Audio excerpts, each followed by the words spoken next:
শিকারী একটাও বাঁচতে পারতো না।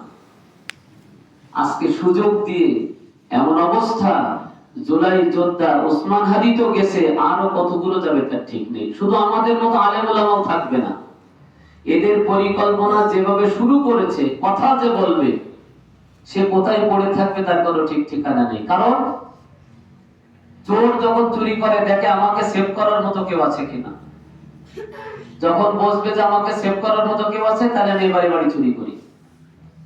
চোর যদি একবার পিটানি খায়, ওই চোর চুরি করার নাম ভুলে যায়। কিন্তু চোর যদি একবার সেভ হয়, ওই চোর কিন্তু পরবর্তীতে ওর আরেকটু দরজা বাড়ে, মর্তবা বাড়ে। একটা বিচার আজ পর্যন্ত এই দেশে হলো না। এই সন্তানগুলো জীবন দেশে মায়ের খেয়েছে, পঙ্গু হয়েছে, চোখ নষ্ট হয়েছে। এখন যারা জীবিত আছে এদের জীবনও চলে যাবে। কি অপরাধ ছিল এদের? মুসা আলাইহিস সালাম যদি চিন্তা করত ফিরাউনের আন্ডা বাচ্চা রাখবো না, ইচ্ছা করলে পারতেন।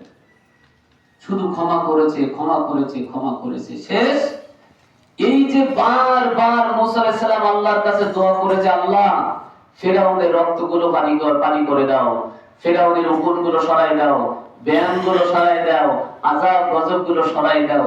এই সব কিছু দোয়া করার কারণে মুসা আলাইহিস সালাম আল্লাহর কাছে যতবার দোয়া করেছে ফিরাউনের জন্য, আল্লাহ ততবার দোয়া কবুল করেছে। সর্বশেষ ফিরাউন সিদ্ধান্ত নিল কি, এই শক্ত থেকে মুসার হাতে, মুসাকে তাড়াতে হবে।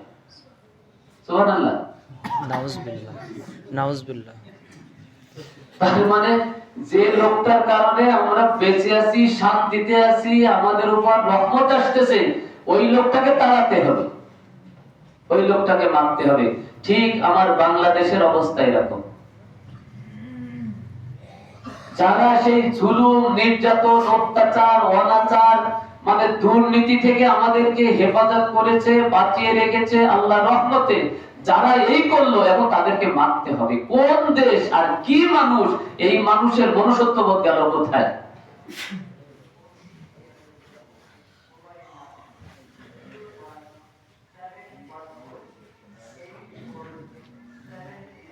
আসলে আমরা মানে হচ্ছেটা কি, মান আর হুশ, এই দুটো জিনিসের কিছুই আমাদের ভিতরে নেই। আল্লাহ পাক রব্বুল আলামিনের সেই কোরআনের আয়াত, লাহুম কুলুবুন লা ইয়াফকাহুনা বিহা ওয়া লাহুম আয়ুনুন লা ইউবসিরুনা বিহা ওয়া লাহুম আযানুন লা ইয়াসমাউনা বিহা উলাইকা কালানাম বাল হুম আদাল। আল্লাহ তাআলা বলতেছেন, যাদের অন্তঃকরণ আছে, হৃদয় আছে, তারা অন্তঃকরণ থাকতেও বোঝে না, চোখ থাকতেও ভালো জিনিস দেখে না, কান থাকতেও তারা শুনেও শোনে না।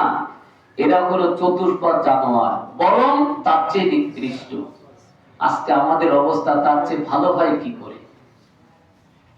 আমরা ভালোটাকে ভালো বুঝতেছি না কেন? ভালো যে জিনিসটা ভালো জিনিস, বরং বিবেক যদি থাকে, আমার জ্ঞান যদি থাকে, তাহলে সাদাটাকে সাদা, কালোটাকে কালো, এইটুকু বলতে সমস্যা কোথায়?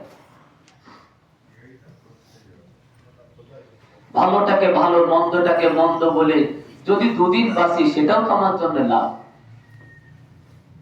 তা না। এই ওসমান হাদি বলেছিল, আমি জানি আমাকে শহীদ করে দেওয়া হবে, এরপরও আমার সন্তান লড়ে যাবে। এই কম ইমানদারের কথা না। কোন দুর্নীতিবাদের জবাব দিয়ে এরকম শব্দ বের হতে পারে না।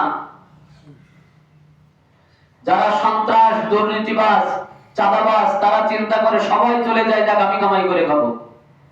ওই সেই দুষ্টুর মতো এক আল্লাহর ওলির কাছে গেছে, আল্লাহর ওলি বলতেছে, তুমি যা চাবা